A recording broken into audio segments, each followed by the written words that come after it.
Dampak yang sangat besar akibat virus COVID-19 menyebabkan banyak pelaku usaha termasuk restoran mengalami kerugian. Salah satu rumah makan yang terletak di Jalan Lintas Timur Palembang Prabu Mulih ini mengalami penurunan omset hingga 80%. Bahkan pihak pengelola terpaksa merumahkan sebagian karyawan untuk sementara waktu. Hal tersebut dilakukan akibat sepinya penumpang bus antar kota dan antar provinsi yang biasanya mengunjungi rumah makan siang malam. Menurut pengelola restoran ini, kebanyakan pengendara enggan berhenti dan memilih langsung melanjutkan perjalanan.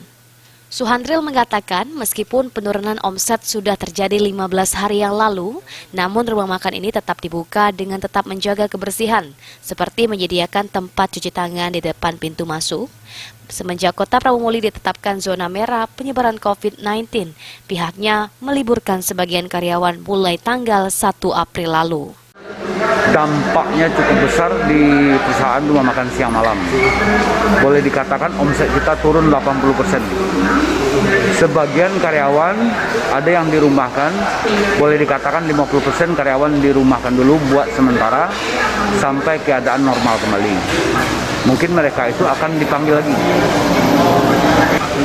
Jadi kita rumahkan karyawan itu kita merasa nggak tega kita kan.